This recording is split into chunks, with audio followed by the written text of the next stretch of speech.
In the heart of rural Wisconsin, a quiet farmer named Ed Gein lived alone. But behind closed doors, his secluded farmhouse hid secrets that would later shock the nation. In the small, unassuming town of Plainfield, Wisconsin, life moved at a leisurely pace. The townsfolk were familiar with one another, exchanging pleasantries at the local diner and attending Sunday services with unwavering regularity. Among them was Edward Theodore Gein, a quiet and seemingly harmless bachelor who kept to himself on his family's sprawling farm just outside of town. To the residents of Plainfield, Ed was just another face in the crowd, a bit odd, perhaps, but certainly not someone to fear. Little did they know, the man they casually greeted on the street was harboring dark secrets that would soon thrust their tranquil community into the national spotlight. Ed Gein was born on August 27, 1906, in La Crosse, Wisconsin, to George and Augusta Gein. From the outset, his family life was fraught with dysfunction. His father, George, was an alcoholic who struggled to hold down a steady job, often leaving the family in financial straits. In contrast, his mother, Augusta, was a devoutly religious woman with a fervent belief in the inherent sinfulness of the world, particularly when it came to matters of the flesh. She viewed all women, save for herself, as instruments of the devil, intent on leading men astray. This rigid worldview would come to dominate Ed's upbringing and shape his perceptions in profound ways. In an effort to shield her children from the perceived evils of society, Augusta moved the family to an isolated farmhouse in Plainfield in 1914. There, she imposed strict rules upon Ed and his older brother, Henry, forbidding them from making friends or venturing beyond the confines of their property. Augusta's influence was absolute. She would regularly read from the Bible, focusing on graphic passages from the Old Testament that emphasized death, divine retribution, and the moral depravity of the world. Any attempts by the boys to forge connections outside the family were met with severe punishment. This oppressive environment left Ed socially stunted and deeply dependent on his mother for emotional support and guidance. As the years passed, Henry began to rebel against his mother's overbearing nature. He took on odd jobs around town, forming relationships with others and expressing concern over Ed's unwavering devotion to Augusta. Henry would often speak ill of their mother in Ed's presence, criticizing her domineering ways and questioning the values she had instilled in them. Ed, however, remained steadfast in his loyalty, unable to tolerate any disparagement of the woman he idolized. In May of 1944, a seemingly routine task ended in tragedy. The brothers were burning marsh vegetation on their property when the fire got out of control, drawing the attention of the local fire department. After the flames were extinguished, Ed reported that he had lost sight of Henry during the commotion. A search party was organized, and curiously, Ed led them directly to his brother's lifeless body. Although there were bruises on Henry's head, authorities ruled his death as asphyxiation due to smoke inhalation, dismissing any notion of foul play. The incident was quickly forgotten, and no charges were filed. The loss of Henry only served to deepen the bond between Ed and his mother. However, Augusta's health began to decline shortly thereafter. She suffered a series of strokes that left her debilitated, and Ed took on the role of her primary caregiver. Despite his diligent efforts, Augusta passed away on December 29, 1945, leaving Ed utterly devastated. Her death marked a turning point in his life, plunging him into a profound isolation from which he would never recover. In the wake of his mother's passing, Ed retreated into the confines of the family farmhouse. He boarded up the rooms his mother had used, preserving them as shrines to her memory while the rest of the house fell into squalor. Ed's world had become a mausoleum, a testament to his inability to let go of the woman who had dominated his existence. To the townspeople of Plainfield, he was a reclusive figure, occasionally taking on odd jobs but largely keeping to himself. They had no inkling of the darkness that was beginning to fester within the walls of his decaying home. Left to his own devices, Ed's mind began to unravel. He developed a morbid fascination with death and the female form, fueled by his extensive collection of anatomy books, adventure stories involving cannibals, and articles detailing Nazi atrocities. This macabre interest soon manifested in unspeakable acts that would forever stain the history of Plainfield. Under the cover of darkness, Ed took to visiting local cemeteries, exhuming the bodies of recently buried women who he believed resembled his mother. He would bring the corpses back to his farmhouse, where he would engage in gruesome experiments, fashioning trophies and keepsakes from their remains. His ultimate goal was to create a woman's suit made from human skin, allowing him to quite literally step into his mother's flesh. These ghastly endeavors were driven by a desperate desire to be close to Augusta, to resurrect her in some twisted form so that he might once again feel her domineering presence. On a cold November morning in 1957, the town of Plainfield woke to an eerie silence. Bernice Warden's, the well-known hardware store owner, had vanished without a trace. The trail was cold until the sheriff followed it to one man, Ed Gein. It was November 16, 1957, opening day of deer hunting season in Wisconsin. For most residents of Plainfield, it was a day for tradition, rifles, and the great outdoors. But for Bernice Warden's, owner of the local hardware store, it was business as usual. Her son, Deputy Frank Warden's, had planned to join the hunt after stopping by the shop. As morning wore on and Frank arrived at the store, he immediately noticed something was off. The front door was unlocked and the lights were on, but the store was empty. His mother's purse was still behind the counter. There were no signs of a struggle, but something was clearly wrong. Then Frank noticed the cash register was missing. It had been torn from the counter and carried off. On the floor near the counter was a single trail of dried blood leading out the back door. A wave of dread rolled over him. He called for backup. While investigators combed the store for clues, Frank remembered something from the previous evening. Ed Gein had been in the shop just before closing, asking about antifreeze. And according to the receipt book, the last recorded sale on the register was just that, a gallon of antifreeze sold to Ed Gein. Ed wasn't exactly a stranger to the Wardens. He was a familiar figure in town, odd, yes, but seemingly harmless. He was known for doing small repairs for neighbors, babysitting for nearby families, and even helping out at the local school from time to time. But now, with Bernice gone, the register stolen, and Ed's name on the final sale receipt, he jumped to the top of the suspect list. By nightfall, the sheriff had a warrant. Ed's farmhouse sat on a desolate stretch of land surrounded by thick woods and rusted-out farm equipment. The structure itself was collapsing in on itself, roof sagging, windows broken or boarded, and a permanent stench wafting through the air. At approximately 8:30 p.m., the sheriff and his deputies arrived. Ed wasn't home, but they broke in through the side door. What they found inside would shake even the most hardened officers to their core. The house was dark, save for the flicker of a kerosene lamp. The smell was overwhelming, rotting meat, mold, and something else. Something worse. The kitchen was a mess of dirty pots, pans, and decaying food. Piles of garbage covered every surface. They began sweeping the house, calling for Ed. No answer. Then one of the deputies stepped into a small shed attached to the kitchen. He screamed. Hanging upside down from the rafters was the body of a woman. She had been decapitated, gutted, and strung up like a deer carcass. Her body had been split open from chest to pelvis. Hooks pierced her ankles. They found her heart in a plastic bag near the stove. There was no doubt. It was Bernice Warden's. Suddenly, the pieces clicked. This wasn't just a missing person case. This was something else. Something far more depraved. The house was sealed off and the search began. Over the next several hours, as investigators moved from room to room with lanterns and flashlights, they began uncovering a collection of items that made even the most seasoned officers vomit. Asterisk, a lampshade made of human skin. Asterisk, bowls crafted from human skulls. Asterisk, a belt made of human nipples. Asterisk, a chair upholstered with human flesh. Asterisk, a box full of preserved noses. Asterisk, 9 vulvas stored in a shoebox. Asterisk, faces peeled from skulls and tanned, some used as masks. Asterisk, a mammary vest made of a woman's torso. Asterisk, a set of fingernails stored in a coffee can. Asterisk, a suit made entirely of stitched-together female skin. Most horrifying of all, what appeared to be the early construction of a full-body woman's suit, complete with breasts, thighs, and a face stitched with surgical precision. It was clear Ed Gein had been trying to transform himself into a woman, more specifically into his mother.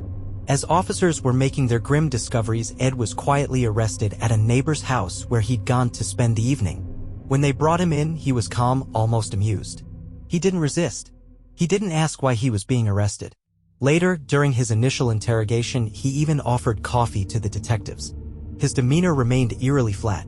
When asked about Bernice Warden's, he simply said, "She's in the shed." The deputies exchanged looks.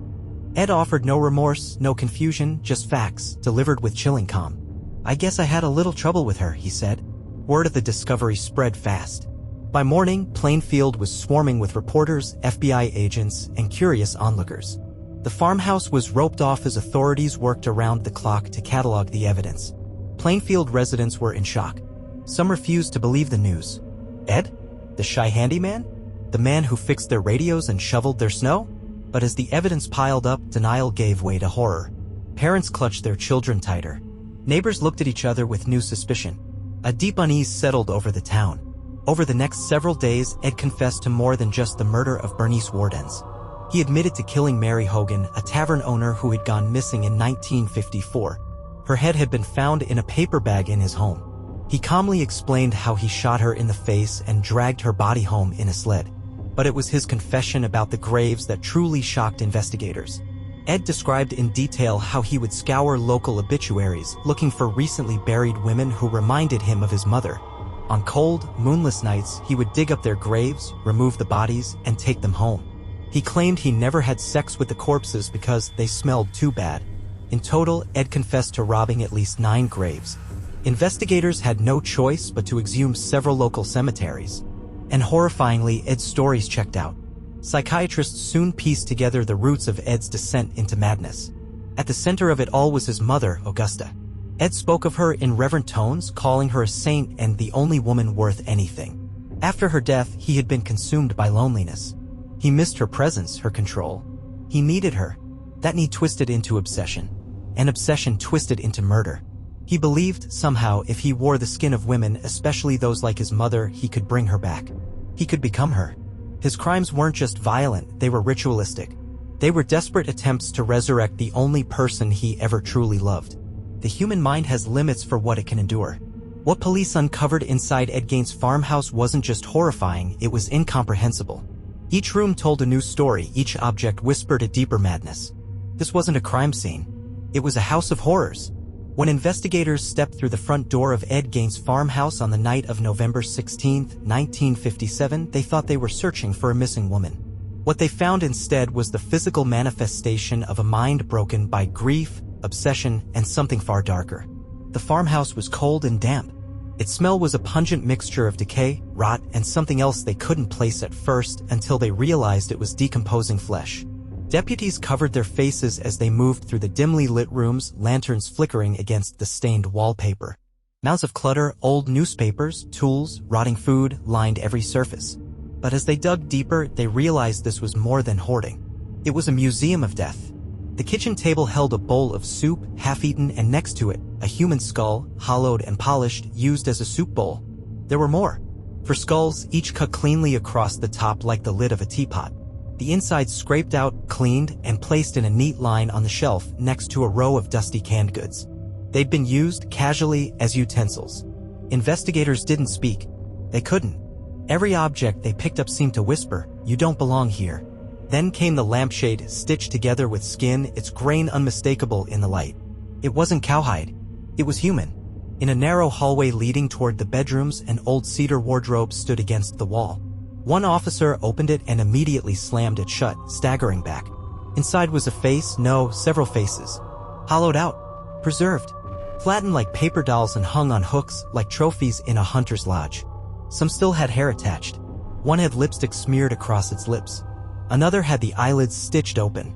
Pinned inside the door was a pair of lips nailed into a wooden plank. A label, handwritten in shaky scrawl, simply read, "Mom." If the kitchen and hallway were grotesque, the living room was deranged. There was a chair, seemingly unremarkable at first until they looked closer and realized the seat had been upholstered with skin. The texture, the follicles, even a faint stretch mark were visible beneath the seams. A belt hung across a nail on the wall. It looked like rawhide until they realized it was made entirely of human nipples sewn together in a row. On the coffee table lay a shoebox filled with preserved genitals. Female.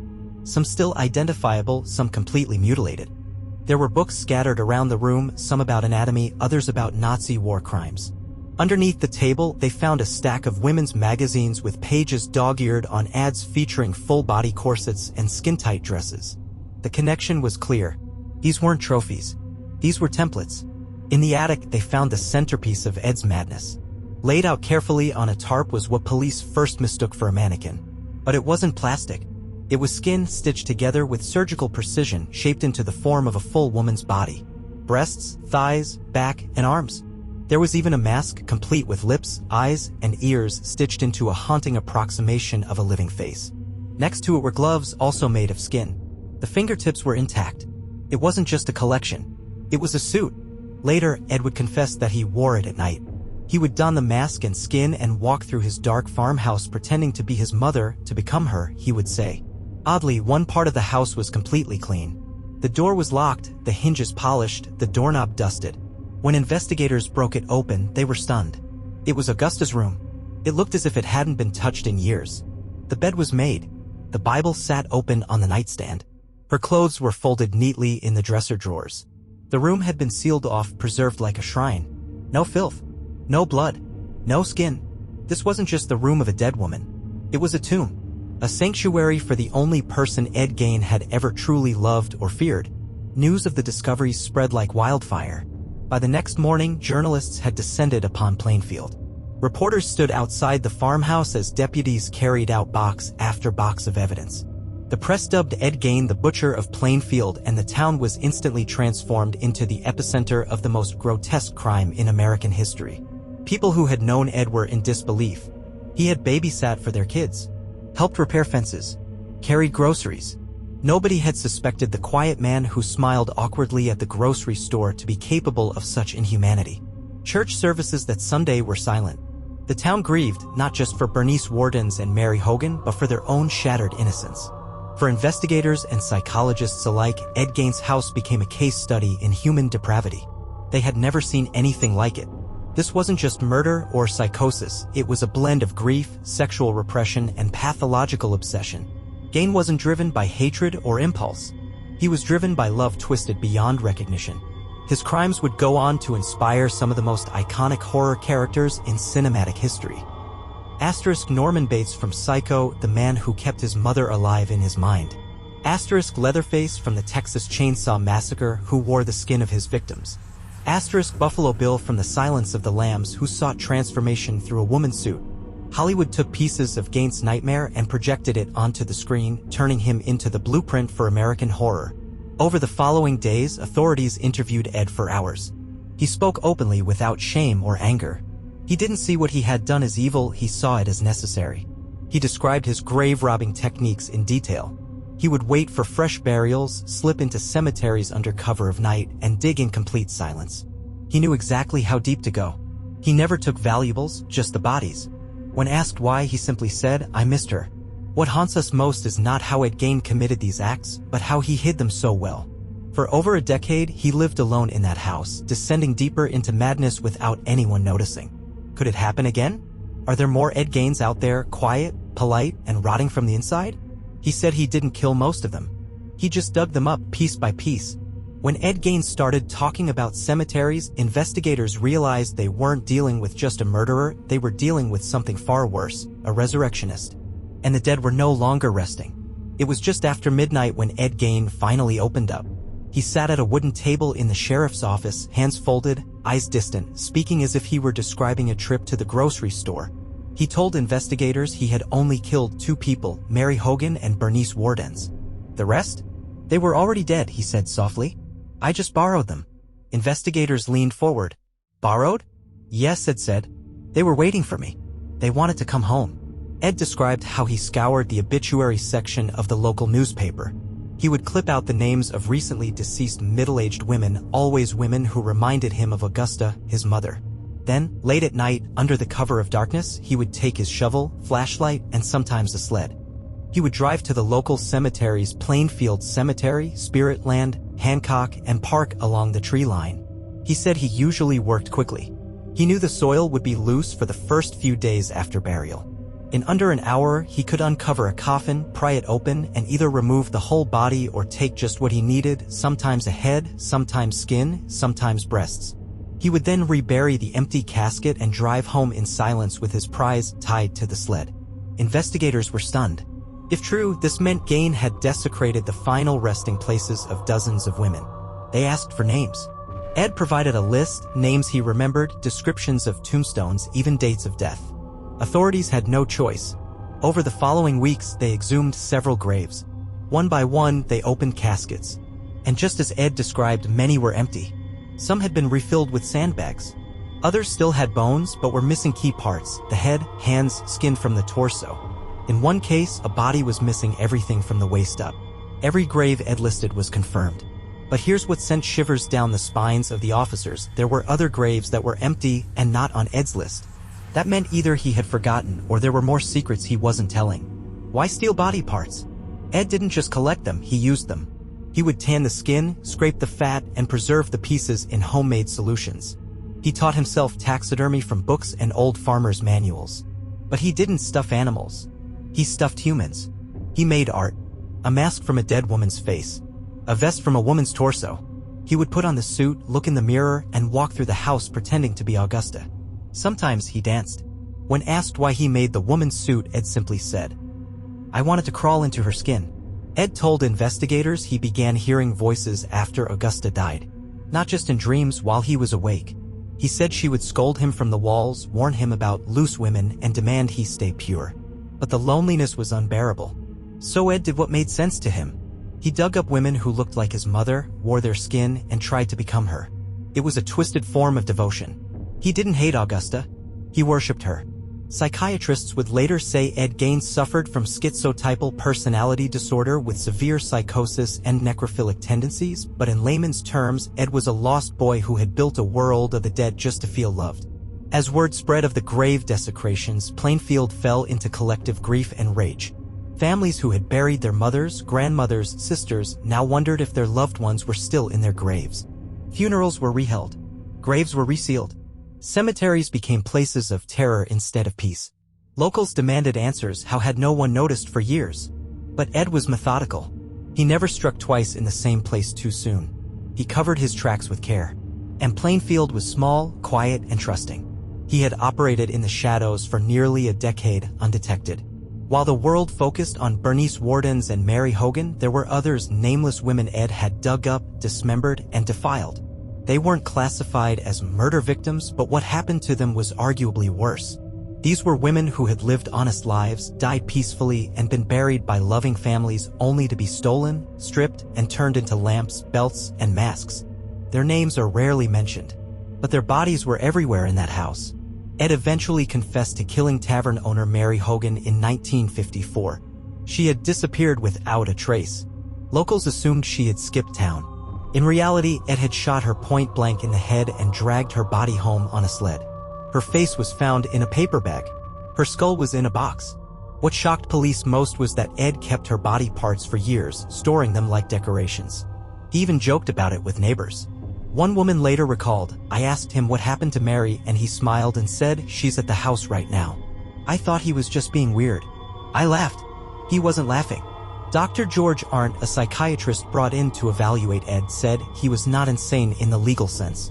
He knew right from wrong, but he lived in a world of his own making. Ed had developed his own moral compass, one centered entirely around Augusta.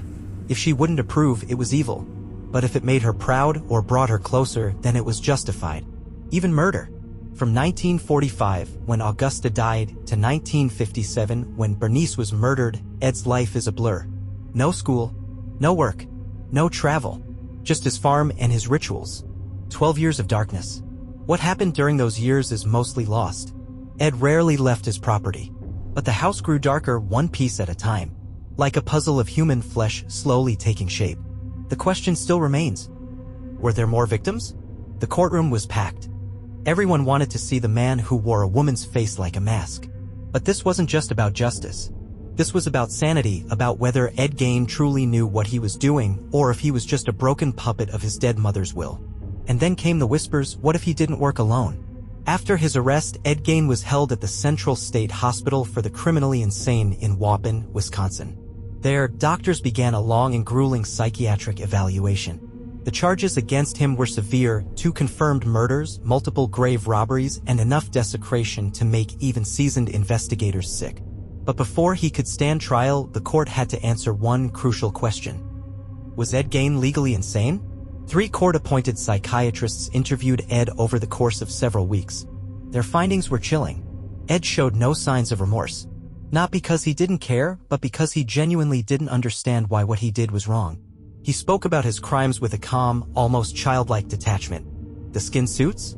I just wanted to feel close to her, he said. The lampshades? I thought they were useful. One doctor noted that Ed lived in a fantasy world where Augusta's voice guided every decision. He was diagnosed with severe schizophrenia, psychosis, and necrophilic tendencies with symptoms dating back to early childhood. Still, others argued that he knew what he was doing. After all, he hid bodies. He locked his mother's room. He avoided detection for over a decade. In January 1958, Ed Gein was ruled legally insane and unfit to stand trial. He was committed to Central State Hospital indefinitely. But that wasn't the end. The public wasn't satisfied. Bernice Worden's family wanted justice. So did the town of Plainfield. The idea of Ed simply being locked away in a hospital felt too easy. So in 1968, after years of psychiatric treatment and stabilization, Ed was declared mentally competent to stand trial for the murder of Bernice Worden's. The courtroom was filled with reporters, psychiatrists, and Plainfield residents, most of whom had driven hours just to stare at the man who had turned their town into a nightmare. The trial was a bench trial, no jury, held in June 1968 at the Waushara County Courthouse.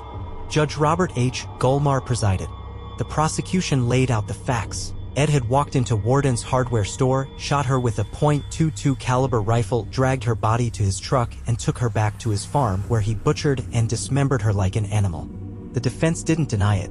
Their only argument was that Ed was legally insane at the time of the murder and therefore not criminally responsible. One of the most disturbing moments came when Ed's taped confession was played in court. His voice was flat, emotionless, matter-of-fact. "I shot her in the head. Then I tied her up and took her home. I hung her in the shed like a deer." Gasps echoed in the courtroom. Some people wept, others left, but Ed didn't flinch. He sat quietly, eyes lowered, as his own words filled the room like poison. Psychiatrists testified that Ed Gein was not in touch with reality. He believed his mother spoke to him. He believed wearing skin brought her back. He didn't distinguish between right and wrong in the traditional sense. He was not a cold-blooded killer, one expert said. He was a delusional man acting under the direction of hallucinations. But the prosecution pointed to his methodical approach, the grave robbing, the hiding, the locked room. Wasn't that proof he knew what he was doing? On November 7, 1968, the judge reached his verdict. Not guilty by reason of insanity. Ed Gein would not be sent to prison. Instead, he was recommitted to Central State Hospital, where he would remain for the rest of his life. Many in Plainfield were outraged. They wanted the death penalty. But the law had spoken. And then the rumors began. Several locals came forward with strange stories. They claimed Ed sometimes talked about "we" when referring to grave robbing. A local handyman named Gus, who had done odd jobs with Ed, was mentioned. Some swore they had seen Ed and another man at cemeteries late at night. But when investigators questioned these claims, they hit dead ends. No solid evidence, no confession. And yet, one thing remained odd. How did Ed move fully grown corpses alone, without being seen or making noise? Some officers believed he might have had help, at least in the early years. But nothing was ever proven. Ed lived out the rest of his life at Mendota Mental Health Institute in Madison, Wisconsin. By all accounts, he was a model patient. He read books, painted, watched TV. He was polite and soft-spoken. Nurses described him as mild-mannered, almost grandfatherly. Visitors reported that he still spoke fondly of his mother. When asked if he regretted anything, he said, "I'm sorry I got caught." On July 26, 1984, Ed Gein died of respiratory failure at the age of 77. His body was returned to Plainfield and buried beside his beloved mother, Augusta. But even in death, Ed found no peace. Years later, vandals desecrated his grave, chipping away at the headstone until it was finally removed entirely. Now, only a patch of grass marks the spot where the most infamous killer in Wisconsin history lies buried. Ed Gein's crimes were more than murder. They were a desecration of the human soul. He didn't kill for pleasure. He didn't kill for revenge. He killed and stole to recreate his mother, to fill the void she left behind. His story isn't just disturbing, it's tragic, and it changed America forever. Books, documentaries, horror films, all drawn from Ed's madness. Psycho, the Texas Chainsaw Massacre, The Silence of the Lambs, they all carry his fingerprints, but none of them capture the full truth. Because in real life, horror doesn't end with a scream. It ends with silence. What Ed Gein did was horrific. But what he didn't do, what remains unknown. Maybe even worse. In this episode, we open forgotten files, trace the 12 missing years of his life, and confront the terrifying possibility that some of his victims were never found. Because beneath the quiet fields of Plainfield, the dead don't rest. The 12-year gap, from 1945, the year Augusta Gein died, to 1957, when Bernice Wardens was murdered, Ed lived alone on the family farm. No job, no school, no visitors. A man isolated from the world. A man growing stranger each year. But the truth is, no one really knows what happened during that time. His farmhouse became a fortress of decay. His reality, an ever-deepening fantasy fueled by grief, obsession, and madness. And according to a set of previously sealed police reports, that period may have been far darker than anyone thought. In 2002, a retired Plainfield sheriff's deputy passed away. Among his belongings was a locked briefcase. Inside were notes, photographs, and cassette tapes labeled unconfirmed sightings, Gein, grave exhumations, not followed up, missing women, never closed. These were records not included in the original public case files. Some were handwritten, others typed. Most were stamped, internal use only. It wasn't official evidence, but it was damning. Between 1947 and 1955, 5 women were reported missing within a 60-mile radius of Plainfield. Most were written off at the time as runaways or transient disappearances. But in these hidden files, their names were underlined. Connected, circled in red ink. Asterisk Helen Meyer, age 42. Disappeared walking home from church in 1947. Asterisk Dorothy Kalish, age 58.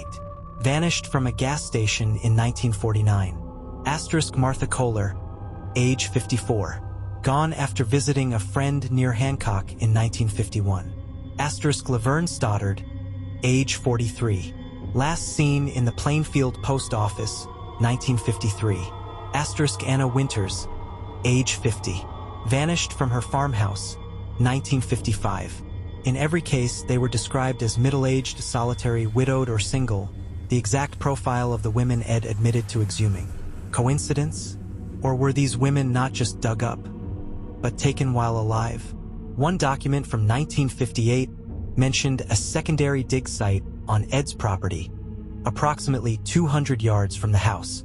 Deputies had flagged it after dogs picked up a scent near a fire pit and garbage trench. At the time, the house itself had consumed their attention.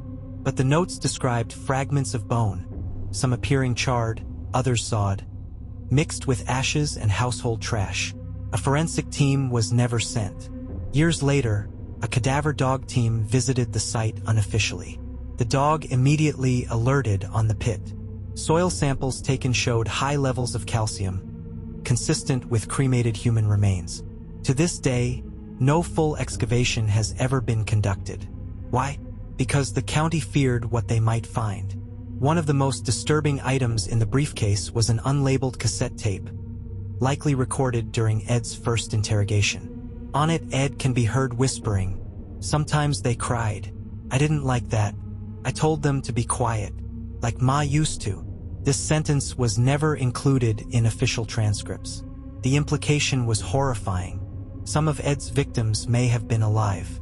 Even after all this time, certain parts of the case remain maddeningly vague. Asterisk, why were some bones in his house completely stripped, while others were fully intact? Asterisk, why did he keep Mary Hogan's face and organs for over 3 years? Asterisk, what happened to the other body parts, especially from women not tied to any known grave? Investigators now believe Ed may have burned some remains in that backyard trench. Others may have been buried in scattered shallow graves, possibly on neighboring farmland. None of it was ever searched comprehensively, because once the public trial ended, so did the funding and the urgency. Among the hidden files was a hand-drawn map, reportedly recovered from Ed's farmhouse in a rusted toolbox. On it were X's scattered across a 30-mile radius, mostly near woods, rivers, and abandoned barns. One was marked good dirt, another too rocky. Deputies at the time dismissed it as gibberish, maybe Ed planning garden plots. But in the context of his crimes, it looked like a burial map. In 1974, a janitor at Mendota Mental Health Institute claimed that Ed spoke to him often in the evenings. On one occasion, Ed allegedly said, "There's more out there, you know? Not everyone was already dead." The janitor filed a report. It was dismissed as unverifiable ramblings. But this line matches the tone of earlier confessions, suggesting Ed may have hinted at more than just the 2 murders we know about. Plainfield itself entered a kind of mourning silence after Ed's conviction. Locals didn't want to talk. Families who'd lost women in the 1940s and 50s stopped asking questions. The horror was too great and the shame even worse. The town wanted to forget, but not everyone did. In recent years, independent researchers and forensic experts have called for a new excavation of Ed's farm, particularly the secondary bone pit and the surrounding woods. There's growing belief that, with modern technology, ground-penetrating radar, DNA analysis, and isotope testing, we could solve the mystery once and for all. But there's a problem. The land has been sold. The farmhouse burned down in 1958, likely arson. The property was eventually auctioned, then divided. New owners are reluctant to allow digging, fearing the publicity or what might be found beneath their feet. So for now, the secrets stay buried. Officially. *2 confirmed murders. *approximate 9 grave exhumations. Unofficially? *up to 20 bodies worth of human remains were recovered from his house. *multiple missing persons remain unaccounted for. *evidence points to more than 10 burial sites on and around his property. If even half of this is accurate, Ed Gein could have been one of the most prolific killers in U.S. history. Before the skin suits, before the butchered corpses, before the grave robbing, there was just a boy. A boy alone on a farm. A boy under the thumb of a woman who believed every other woman was a sinner. If you want to understand Ed Gein, you have to understand the one person he never escaped, his mother. Augusta Wilhelmine Gein was not a typical mother. She was fiercely religious, obsessively so. Born in 1878, she believed the world was full of corruption, filth, and temptation, especially when it came to women. In her eyes, all women, except herself, were harlots, seducers, and agents of Satan. When she married George Gein, an alcoholic with little ambition, she viewed it as a necessity, not love. She bore 2 sons, Henry in 1901 and Edward in 1906. But from the very beginning, Ed was hers. Only hers. The Geins lived on a remote 155-acre farm outside Plainfield, Wisconsin. Augusta used the isolation to control every aspect of her sons' lives. There was no playing with other children.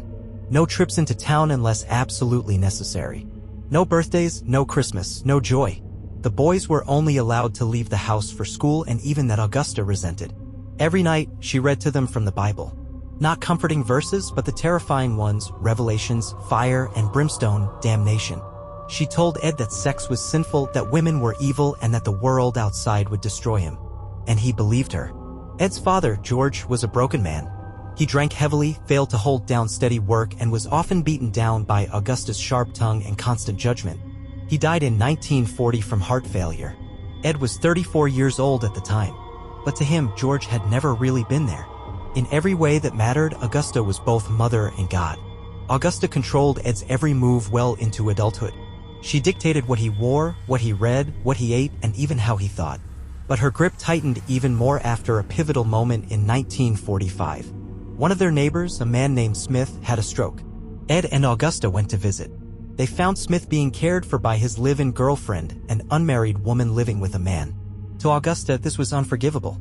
On the way home, she ranted for hours, calling the woman vile names, condemning the fall of morality in the town. She was red with rage.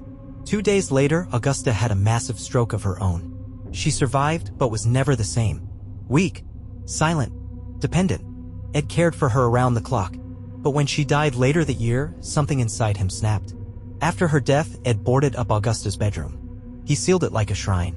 No one was allowed inside, not even himself. It was the only room in the entire house that remained clean. Everything else, the kitchen, the bedrooms, the parlor, descended into filth, rot, and decay. But Augusta's room stayed pristine. Frozen in time. It was more than memory. It was worship.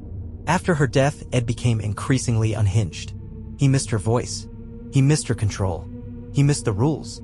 So he began to become her. That's why he stole the bodies. That's why he wore their skin.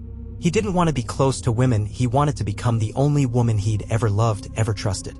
He wasn't cross-dressing in the traditional sense. He wasn't even transgender. He was trying to resurrect Augusta piece by piece. Psychologists later called it identity fusion, a breakdown so complete that Ed no longer saw himself as separate from his mother. What about Ed's brother, Henry? Henry was older, stronger, and more independent. He didn't worship Augusta the way Ed did. In fact, he had started to speak openly about leaving the farm and getting married. In 1944, a brush fire broke out near the farm. Both brothers went to put it out. According to Ed, they became separated in the smoke. Hours later, Ed led police directly to Henry's body. Strangely, the body had no burns. The ground around him was undisturbed. And the cause of death? Blunt force trauma. But no charges were ever filed. To this day, many believe Ed murdered his brother because Henry threatened the one bond Ed couldn't let go of, his mother. There were warning signs, little things people ignored. Ed would laugh at the wrong moments. He'd make strange jokes about death. He had a disturbing interest in anatomy books and Nazi medical experiments. He was obsessed with news clippings about murders and disappearances. And he was always watching. Quiet. Behind you in the store. Standing outside your house. Fixing your fence without being asked. Everyone thought he was just eccentric. But Ed wasn't eccentric. He was unraveling.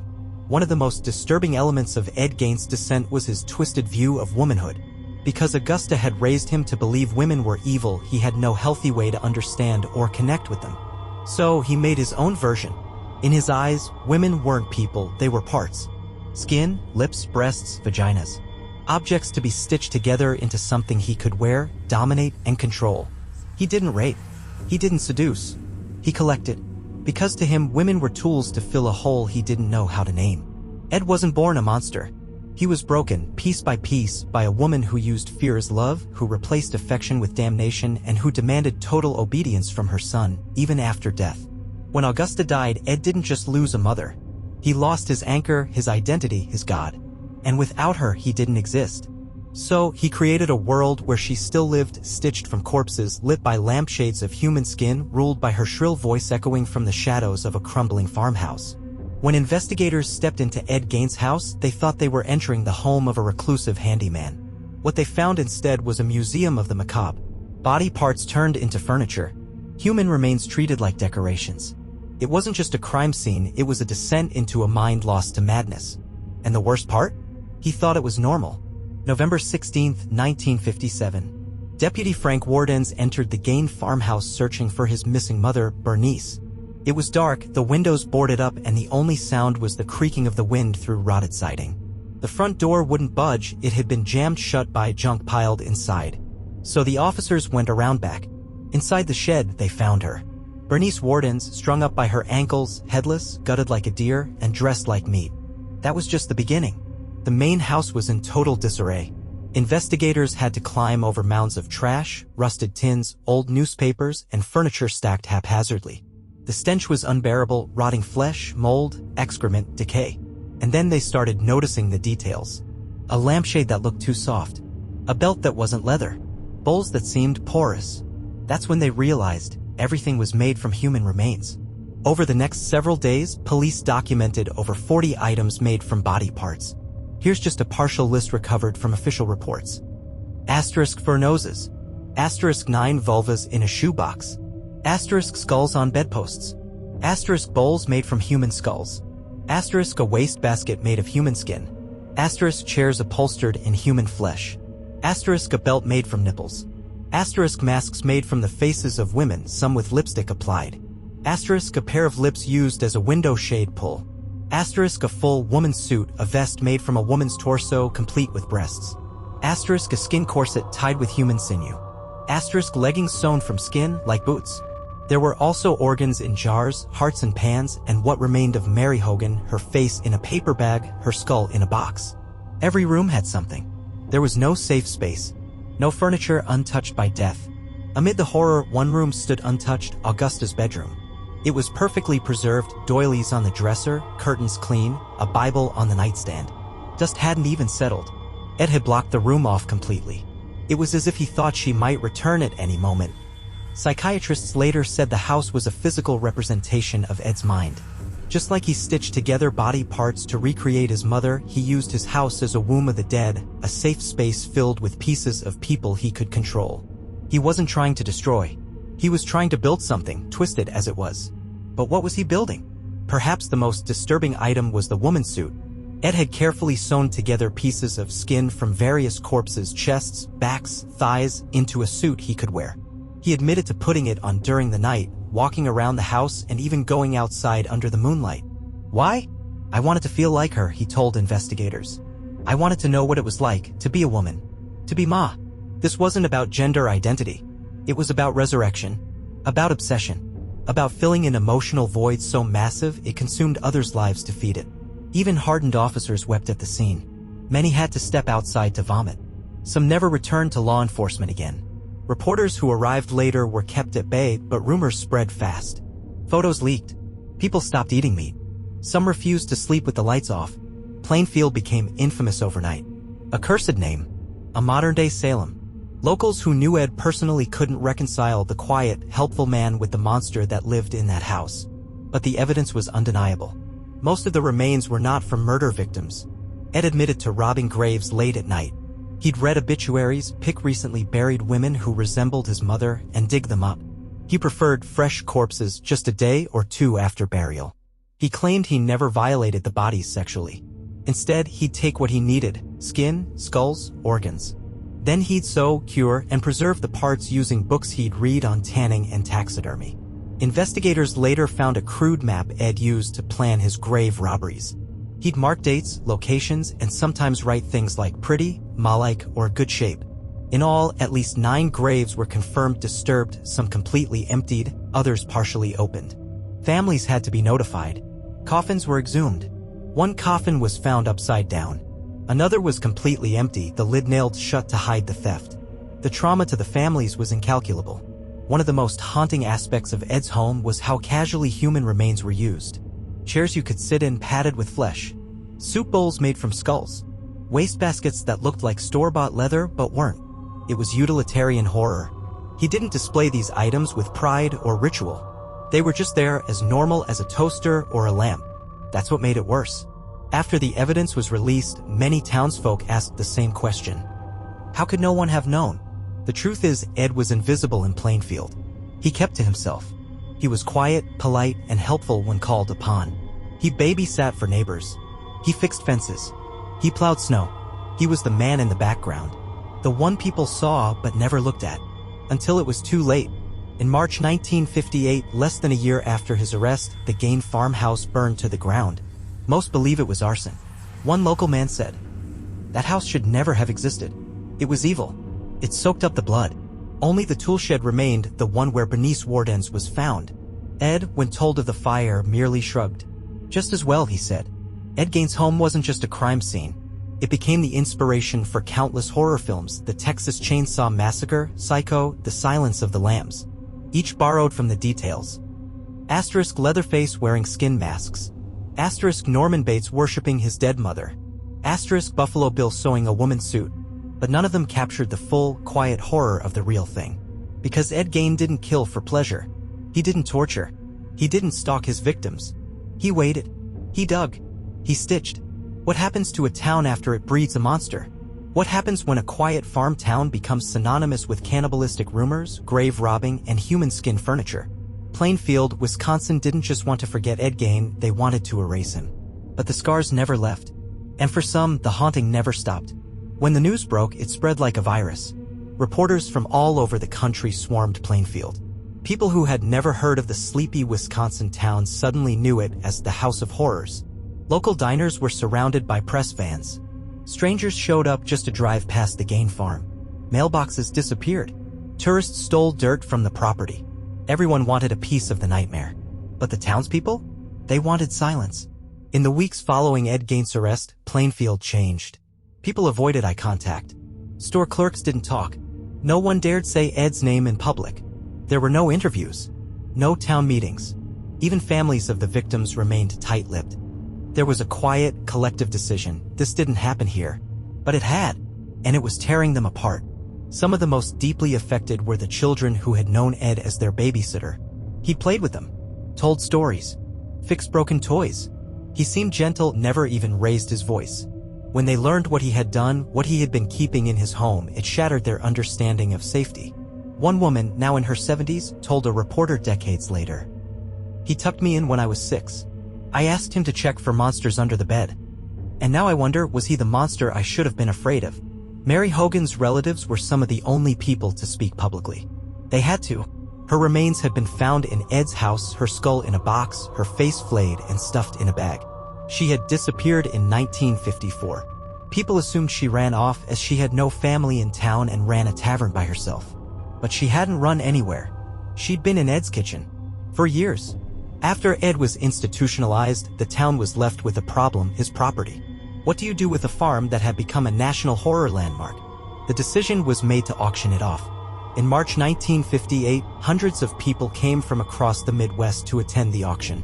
Many were morbidly curious. Some hoped to buy items and sell them as murderabilia.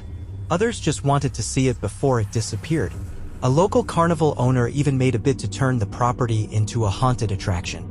That night, the house mysteriously burned to the ground. No one was ever charged. But no one tried to find out who did it either. Though the house is gone, the land remains. And to this day, no one will build on it. It's just a stretch of overgrown grass now.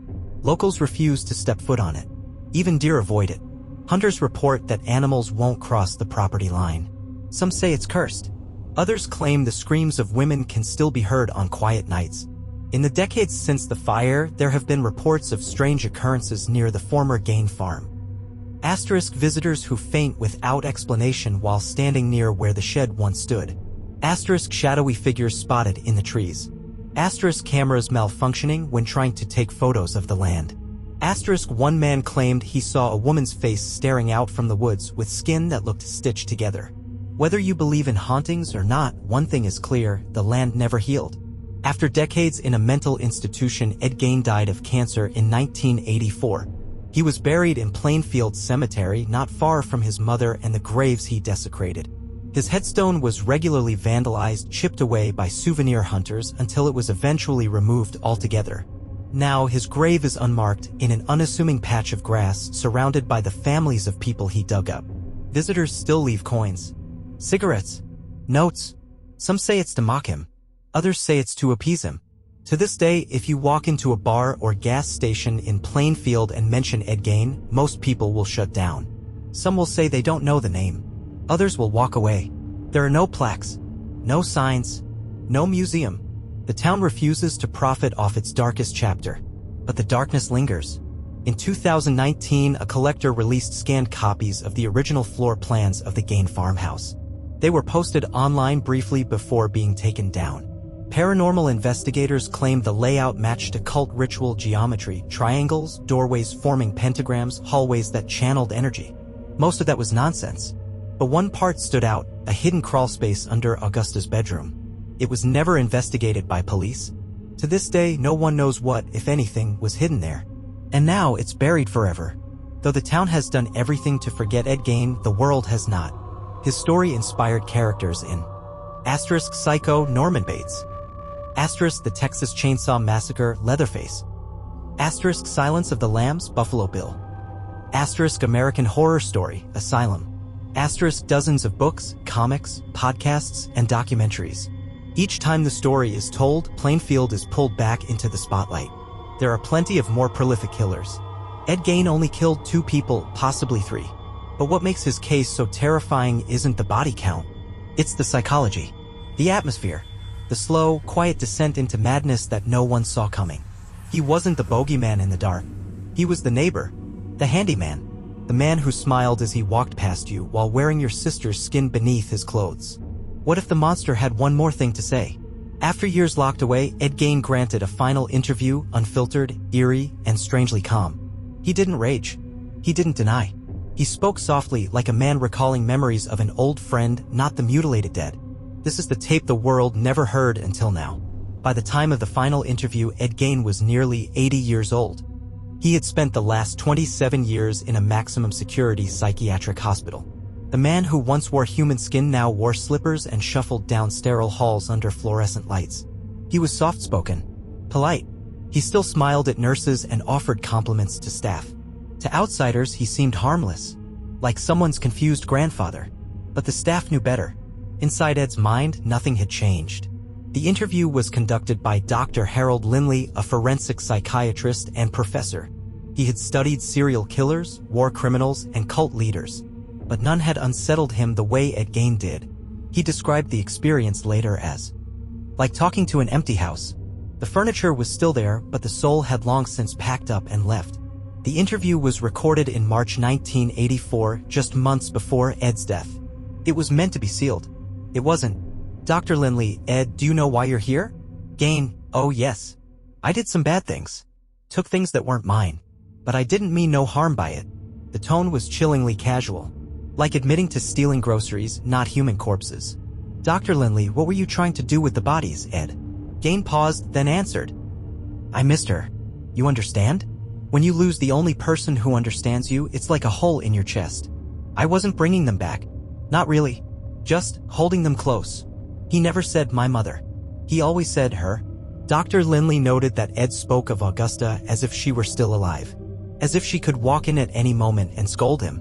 In his mind, she never died. When asked directly about the skin suit, Ed's answer was unnervingly poetic. I put it on and it was like she was with me again. Like the skin remembered. It made me warm. Like being held. He smiled as he said it. Dr. Lindley wrote in his notes. This was not sexual. This was not sadism. It was grief. Weaponized grief. At one point, Ed leaned in and whispered something off script. She still talks to me sometimes, you know? Through the vents. In the wind. When I close my eyes. Dr. Lindley asked him what she says. Ed's eyes glistened. That I'm a good boy. That she forgives me. That she's proud. There was only one time during the interview when Ed laughed. Dr. Lindley asked, do you remember the day they found Bernice Warden's? Ed chuckled low and hoarse. Sure. I was making chili. It wasn't a joke. There was no punchline. But Ed laughed anyway. Dr. Lindley wrote. The laugh wasn't joy. It was a rattle in the dark. Like a window creaking open in a locked room. When asked if he regretted what he had done, Ed paused for a long time. Then he said, I regret that people were hurt. Not the people I took. They were already gone. But the families. They didn't deserve that. And then, almost sadly, but I was just trying to keep warm. That phrase came up several times. It didn't make sense until Dr. Lindley later theorized that it was a metaphor. That the cold Ed felt wasn't physical. It was emotional. Toward the end of the interview, Dr. Lindley asked, Is there anything else you'd like to tell me, Ed? Gein looked directly into the camera and said, They only found what I let them find. Silence followed. The tape clicked. Dr. Lindley pressed, but Ed never elaborated. To this day, that sentence remains a mystery. Were there other victims? Other hiding places? We'll never know. Ed Gein died on July 26, 1984 from respiratory failure due to cancer. He passed away quietly in his sleep in a hospital bed far from the blood and skin of his past. He had no visitors, no family, no friends, just nurses, an empty hallway, and the whisper of a name no one in Plainfield dared say aloud. The interview tape was classified and locked in state archives. It stayed there for over 30 years. But in 2012, a leaked copy surfaced online. It was only up for a few hours before being scrubbed. The audio was low quality, static-filled, muffled, but unmistakable. One line stood out. Sometimes I still dream of her face, but when I wake up, I don't know if it's hers or one I made. Listeners described the recording as inhuman, deeply unsettling, and too quiet, like you're being watched. To this day, no verified full version has been released publicly. Ed Gein's crimes weren't about rage, or greed, or lust. They were about longing, obsession, grief twisted so deeply that it became horror. He was not the killer who hunted in the night. He was the man next door who watched, waited, dug, sowed, and when it was over, he made dinner. Ed Gein has been the subject of over 30 books, 15 films, and countless documentaries. His story helped define the lone madman archetype in horror. Yet none of it compares to the quiet reality of the man himself. Because the real horror wasn't the crimes. It was how normal he seemed. At the very end of the interview, just before the tape ends, Ed says one last thing. Tell Ma I'll be home soon. Then silence.